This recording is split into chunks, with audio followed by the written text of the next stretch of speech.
Crazy news about Shibarium has just been released, and it is absolutely massive. It is so massive that whatever news you have heard before is nothing compared to what I'm about to reveal in this video. This is the real juice, so make sure to stick around for it. Disclaimer. Getting right into it, Shytoshi has finally released the second blog in the series. First off, getting this second blog now means that we are inching ever closer to the launch of Shibarium. As I mentioned in yesterday's video, Shytoshi said that there will be about 4 or 5 other blogs after the first before Shibarium is launched. So, we should probably all start doing what we can to get ready for the launch of Shibarium. Secondly, the second blog details all that happened with Shiba Inu in 2022, and it is very insightful. Shytoshi announced the launch of this new blog on his Twitter page with the caption, "Let's start the week off right. New Shibarium blog, 2022. The year of learning recaps the year and looks forward towards Shibarium. Read it so you're all caught up. And you can be sure that I have read up on it to summarize the whole thing for you." Shytoshi starts the blog by reminding everyone about his place in the Shiba Inu ecosystem. He stresses that he is really just a member of the community, even though he agrees that he is not an ordinary member. Some might consider him a god, and some might consider him a devil. He disagrees with both though, and just thinks he is doing his best to make sure that Shiba Inu is the best. But I guess you can tell us in the comments section whether or not you think Shytoshi falls into any of those categories. Then he went on to explain why he decided to terminate the breeds. First off, he thanked all the people that have served as breeds, including Tropheus, Kraken, Queenie, and Milkshake, acknowledging that they worked really hard and were of great benefit to the ecosystem. But according to Shytoshi, their duties have expanded to include more than just defending the Shiba Inu project. Their job of defending the project included pushing back against fudders and always being on hand to answer questions that the community might have. However, they are now more effective for helping Shiba Inu to secure deals with some big-name brands like Bugatti Luggage Group, even without any input from the actual dev team. So Shytoshi thinks that they would be best going by the name The Real Team, as coined by Tropheus. What this means is that these guys are apparently still in the Shiba Inu ecosystem, but are focused on doing something more than just defending Shiba Inu. The next thing that he talks about in that blog is Shiba Eternity, the Shiba Inu game. He starts by mentioning how creating Shiba Eternity cost more than the dev team was expecting, especially because they decided to hire a professional game development studio, Playside Studios, to do the job. The game came out really good, as you can probably testify, but apparently, the dev team was not able to recoup the expenses on launch day, even though the game launched at number 1 in both app stores. But it doesn't seem all bleak. Shytoshi writes that being said, I'd still like to thank William Volk, who has been working with app and revenue drivers that push installs, CPI, ARPDAU, ARPU, and other metrics that will allow us to keep scaling until we finally reach profitability and turn the tide of the iOS and Google Play versions of the game, even though I understand this will be a challenge to accomplish without millions of dollars in marketing. He doesn't consider the game a failure though, because the plan was to launch a game that plays well and can be leveraged for the greater Shytoshi community. And that's exactly what the game is. That said, there are plans for a lot more exciting things to be done with the game, like introducing more levels and organizing tournaments, but all of that will happen after Shibarium has been launched.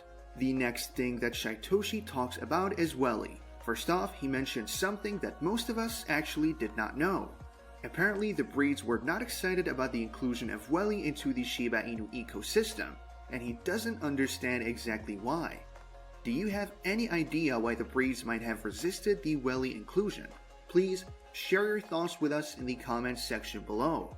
Anyway, Shytoshi goes on to give updates on Welly. They have started remodeling their first location, are preparing to acquire and design the second, and are working on many franchise opportunities as well.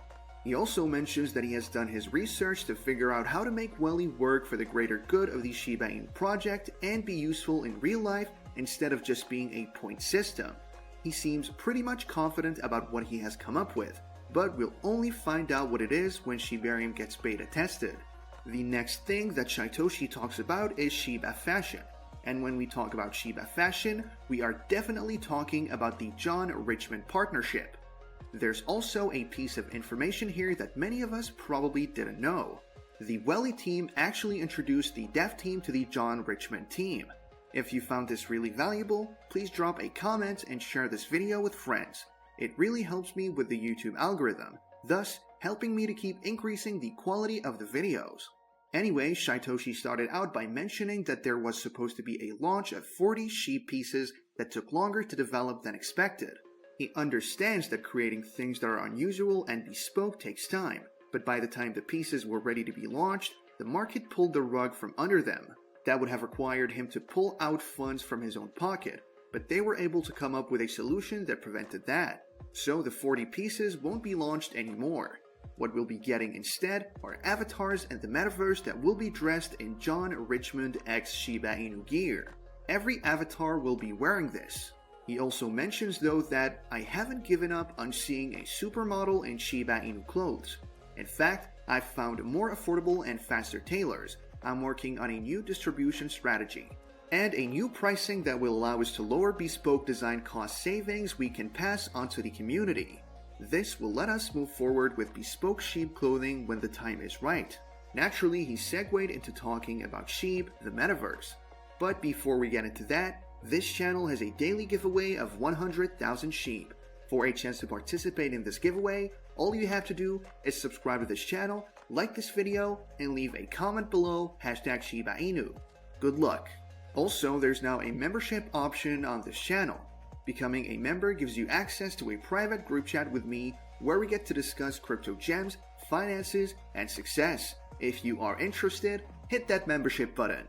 About the metaverse, Shytoshi starts by mentioning that William Volk, the lead developer of Shiba Eternity, introduced him to the team that is currently working on the Shiba Inu metaverse, which he considers the best metaverse in the world. So, there's that team, and there's also a Shiba MV team working on the metaverse. And the Shiba MV team consists of the real team and some members of the growth team. He mentions that the team has been working really hard, even while being under budget, and then he invites everyone to come to SXSW 2023 where they can get a glimpse of what the metaverse will look like. You could even get some Shiba swag if you attend, according to Shytoshi. The last project that he talks about is Shibarium. He launches straight into it saying, "So as you all can see, while many criticized my decisions to work on certain projects, my focus this whole time was to understand how to make Shibarium different, viable for the common ecosystem, and not just scammy projects, and find the best team possible for the job. I've kept on this with single-minded intensity, regardless of the constant barrage of when Shibarium and less than kind comments about my character." He goes on to explain how working on Shib has been really tasking on him, his finances, and his relationships as well. He also mentioned that he has been stalked, extorted, and even received death threats. As a result, he felt that he needed to go on a spiritual journey, and he says that it has helped him decide to handle things better and be the best him. He has apparently learned to trust the various Shiba Inu teams and allow them to do their own thing for the most part. As for when exactly the Shibarium platform will be beta launched, there is still no launch date or even launch window. All Shytoshi said was, "Soon friends, until then, be well." So, well, be well, but I hope you know that you can express your thoughts in the comments section below. With that, we come to the end of this video. If you enjoyed the video, then please like this video and don't forget to leave a comment in the comments section. This really helps me with the YouTube algorithm. Also, please share this video to as many people as possible. Let's get this news out there.